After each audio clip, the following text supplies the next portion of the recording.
السلام علیکم ورحمۃ اللہ وبرکاتہ۔ الحمدللہ رب العالمین والصلاة والسلام علی خاتم الانبیاء والمرسلین۔ آج ہماری گفتگو کا موضوع چند ایسی کوتاہیاں ہیں جن کی وجہ سے حج کی قبول ہونے میں رکاوٹیں آتی ہیں۔ نمبر 1، جو چیز حج کو قبول ہونے میں مانع ہے وہ مال حرام ہے۔ اس لیے ہر حاجی کے لیے ضروری ہے کہ وہ پہلے اپنے مال کا جائزہ لے۔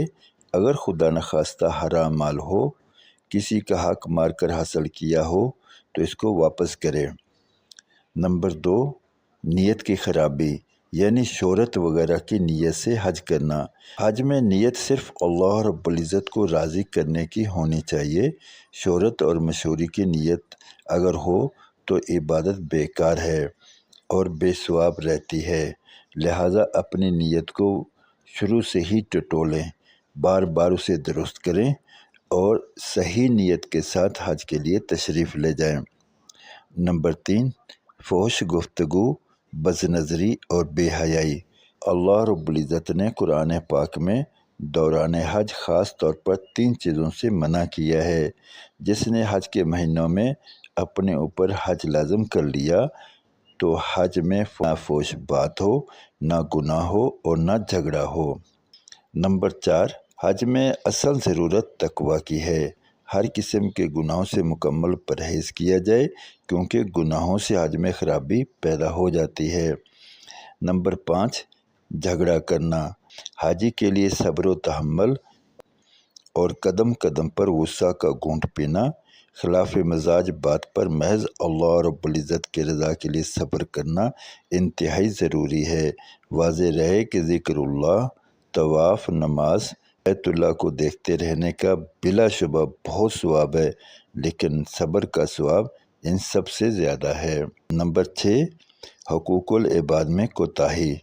دوران حج غیبت، گالم گلوچ، کسی کی دل آزاری، اظہار ثانی یعنی تکلیف پہنچانا، دوسرے کی چیزوں کے ناجائز استعمال وغیرہ سے بچنا نہایت ضروری ہے، کیونکہ یہ حقوق العباد کے دائرے میں آتے ہیں۔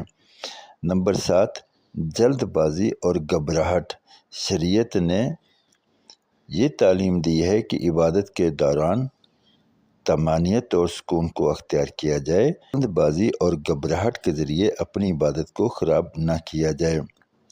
تو حج میں تو خاص طور پر جلد بازی اور گھبراہٹ میں کام کرنا منع ہے۔ اور بھی کچھ چیزیں ایسی ہو سکتی ہیں جو کہ حج کی قبولیت میں رکاوٹ بنتی ہوں، لیکن یہ خاص چیزیں اس لیے بیان کر دی گئی ہیں کہ عام طور پر اس میں کوتاہی ہوتی ہے۔ حج کے دوران بہت ہی زیادہ صبر و تحمل سے کام لینا چاہیے۔ ہر قسم کی فحش گفتگو یا حرکات سے بچنا چاہیے۔ کسی بھی صورت میں گناہ کی طرف دل مائل ہو تو اللہ رب العزت کی ذات کا استحضار دل میں لایا جائے اور اللہ رب العزت کے عذاب اور پکڑ سے دل کو ڈرایا جائے اور اللہ رب العزت سے توبہ استغفار کیا جائے۔ کسی بھی مقام پر، کسی بھی جگہ میں، کسی بھی وقت میں، بالخصوص دوران حج، گھبراہٹ اور جلد بازی میں کوئی کام نہ کیا جائے۔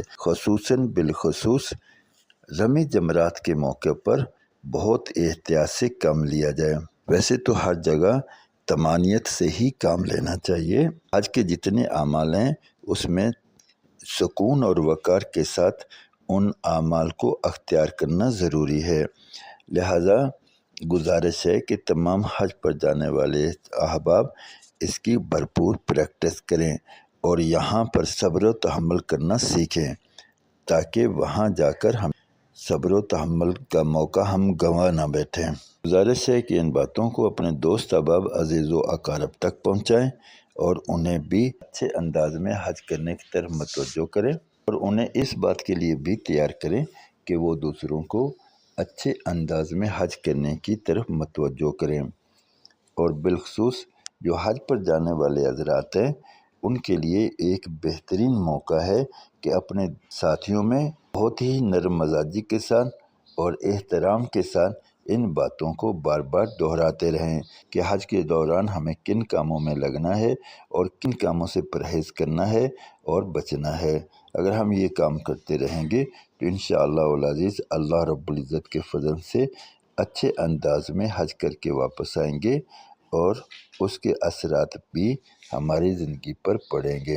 اللہ رب العزت مجھے آپ کو اور ہم سب کو عمل کی توفیق عطا فرمائے۔ اب تک کے لیے اتنا ہی، انشاءاللہ ملتے ہیں اگلی ویڈیو میں، تب تک کے لیے اللہ حافظ۔ السلام علیکم ورحمۃ اللہ وبرکاتہ۔